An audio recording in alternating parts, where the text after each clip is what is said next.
Olá, seja bem-vindo para mais este vídeo. Eu sou o Antônio Léo, do canal Te Ativei, e hoje vou falar sobre novas luzes. Que novas luzes são essas, Antônio? Vocês vão entender que, de novo, não tem nada. Mas não para por aí o assunto não, fique aí para você entender. E aproveito para desejar, pedir que você se inscreva neste canal, né? Compartilhe com outras pessoas e deixe aí o seu gostei ou não gostei, né? E se puder deixar um comentário, terei muito prazer em ler. Bem, o assunto referente a estas novas luzes tem a ver com nós, ou alguns de nós que já fomos testemunhas de Jeová, que quando chegava a época de congressos ou assembleias, as pessoas ficavam empolgadas. Será que vai ter novas luzes? Será que o escravo vai revelar alguma coisa sobre o Armagedon? Sobre a grande tribulação? Será que vai ter alguma novidade especial nesta assembleia? Era assim, realmente. Então as pessoas, para incentivar umas a outras, e aquelas que já haviam assistido, né, lógico que não deveriam falar para ninguém, mas sempre acabava escapando algumas coisas. Bem, aí falava assim, vai estar ótima, vai ter uma boa, várias luzes vão ser reveladas. Aí o pessoal ia tudo esperando. Qual a novidade? O que será que vai acontecer? O que é isso? Não era assim? Talvez até, se não fosse trágico, seria até engraçado pensar a ingenuidade das pessoas que tinham aquela expectativa de novas luzes. Mas, voltando um pouco no passado, lembram, seriam capazes de dizer qual foi a grande luz? Então, Charles Taze Russell, ele profetizou, né? Embora diga que não era profeta, mas pela contagem dos tempos dizia que 1914 seria o fim. E todo mundo ali na expectativa. Aí quando não veio, e agora? Aí muitos ficaram decepcionados, lógico.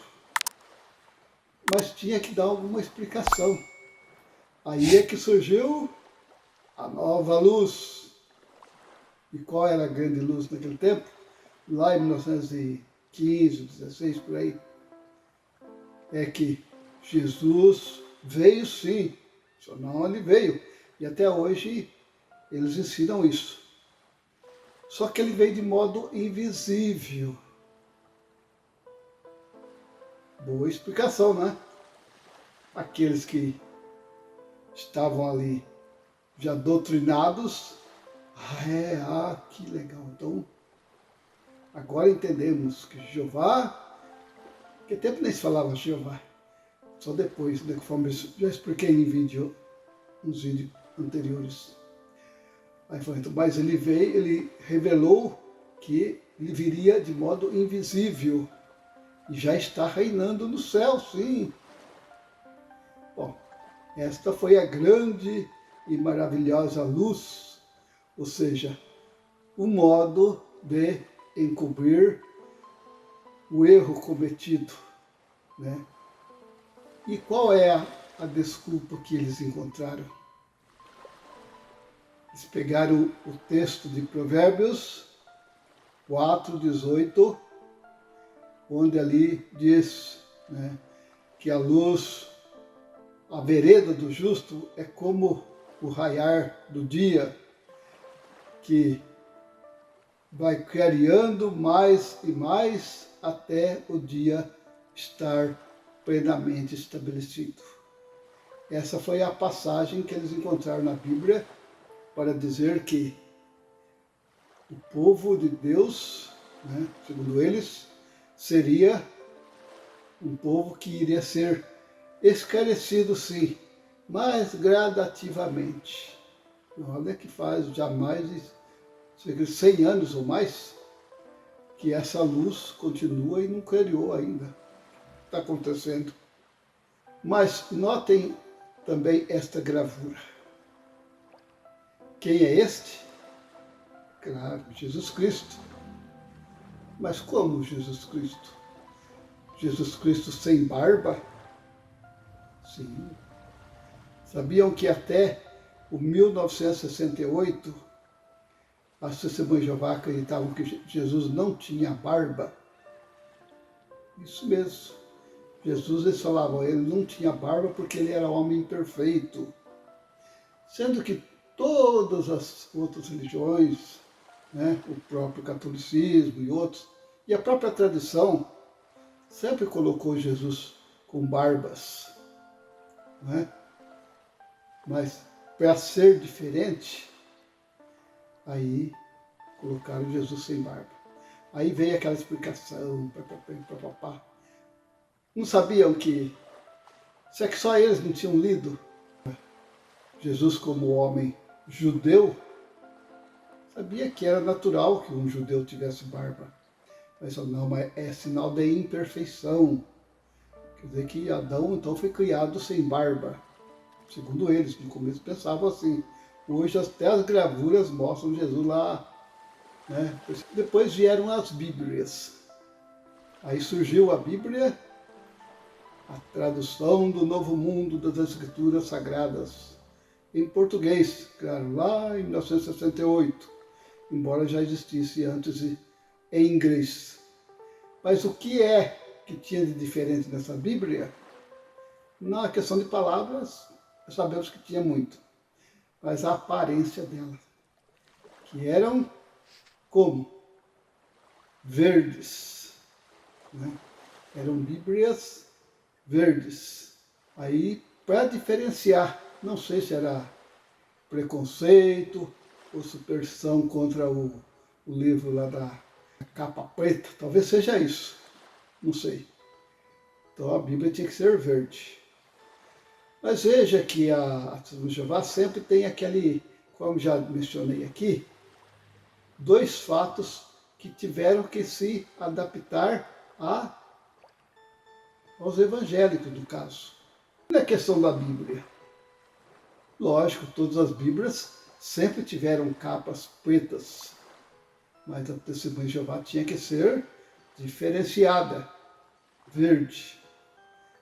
Mas aí viu que as pessoas não estavam aceitando muito. Quando eles olhavam a Bíblia, assim, iam pegar de casa em casa, mas essa aí não é a Bíblia verdadeira. A Bíblia verdadeira tem a capa preta. Aí são mais. Até teve uma pessoa que ele era um ancião, falou para você, mas a sociedade fez uma burrada em ter lançado aquela Bíblia verde, né? Aí adaptaram, né? Veja que voltou a ter a Bíblia novamente de capa preta. Teve também outra Bíblia de cor, falavam a de luxo, que era mais amarronzada. E tinha essa outra última que eu conheci, que é a cinza. Mas pelo menos não está tão fora daquilo que é convencional, não é mesmo? Bom, estou falando da própria Bíblia na aparência dela. E em relação a palavras, segundo a Testemunha de Jeová, a Bíblia delas é a verdadeira, né? Porque usa a linguagem original. Mas isso é só... Talvez você pense assim. Quer dizer que lá em Betel, lá em Nova York, os do corpo governante, eles falam o hebraico, o aramaico, o grego, né? Por isso que eles teriam condições de eles terem produzido uma Bíblia somente para as Testemunhas de Jeová, ou uma Bíblia exclusiva feita pelo corpo governante ou pelo escrafé discreto, muitos pensam assim. Muitos acham que lá eles entendem da linguagem original da Bíblia.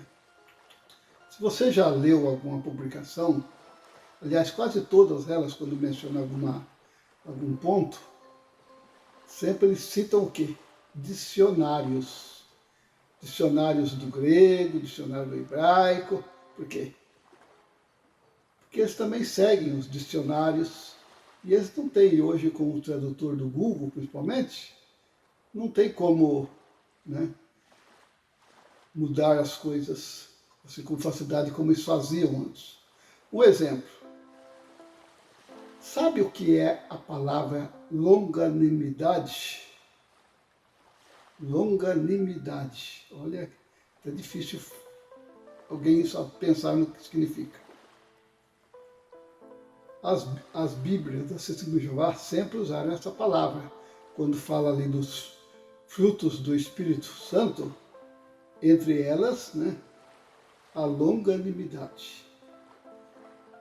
Mas as Bíblias, outras Bíblias que existem, ou já existiam, eles tiveram que se adaptar. Por quê? Que chegaram à conclusão que a palavra que caía melhor seria a palavra paciência.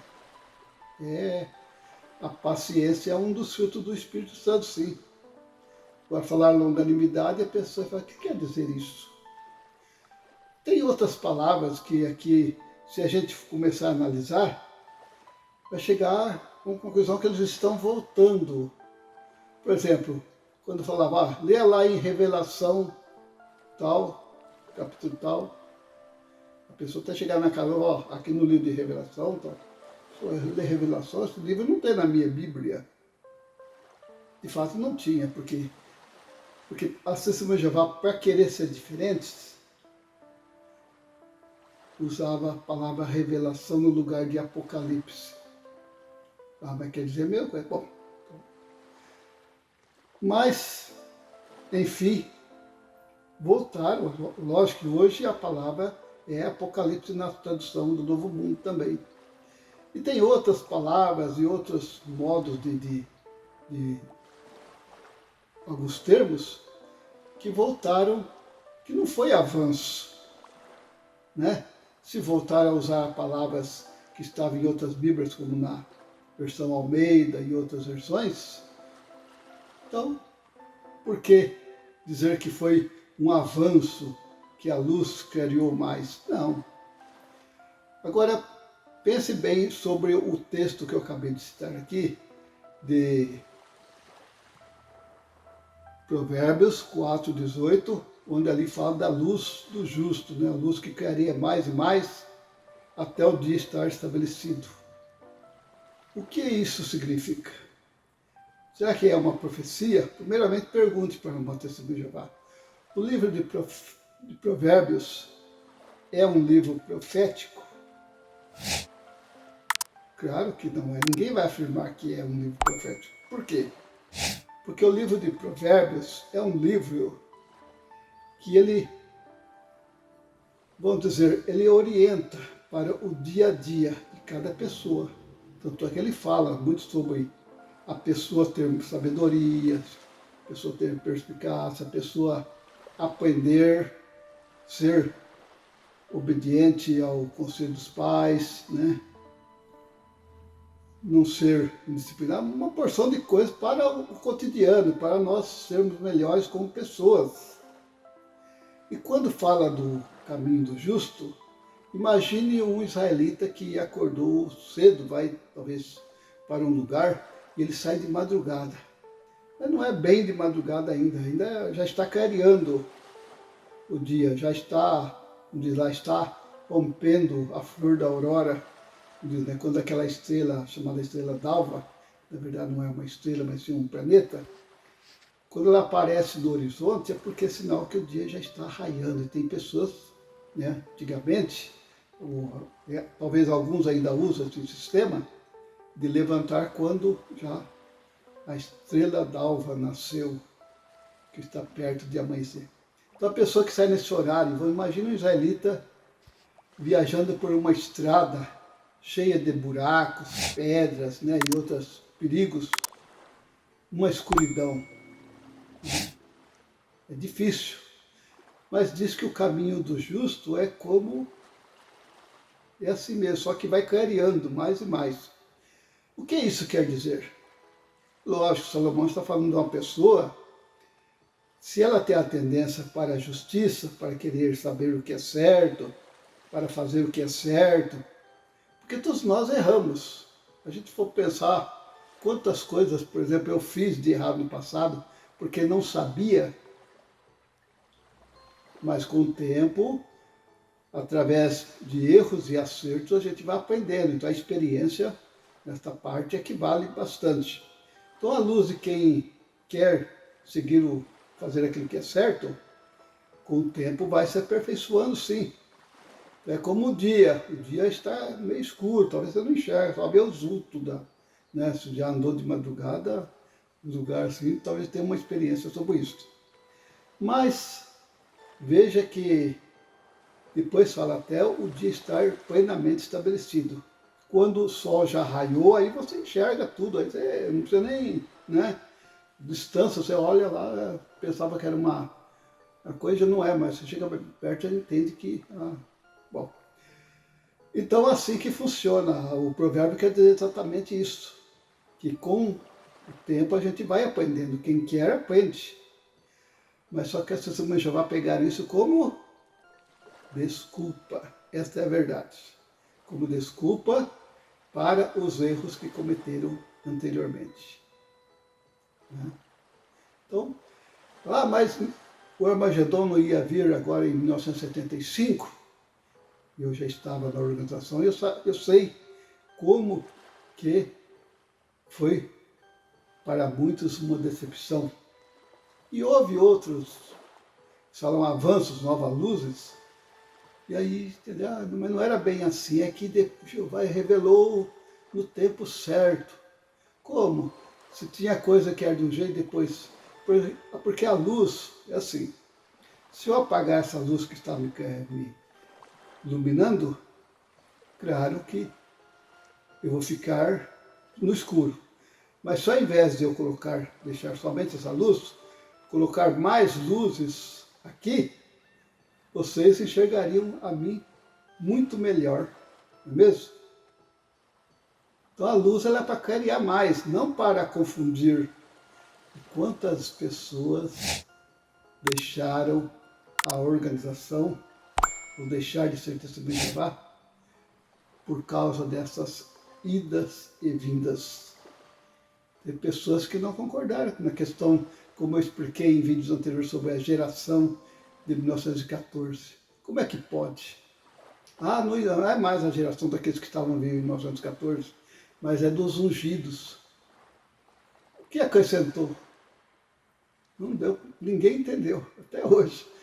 Imagino que você saiba explicar isso, certo?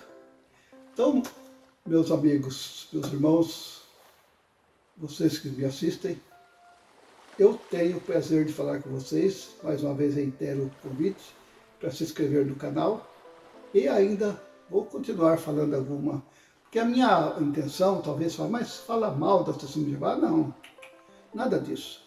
A gente não está aqui falando, criticando, porque ninguém tem culpa, né, de ser assim mal orientado.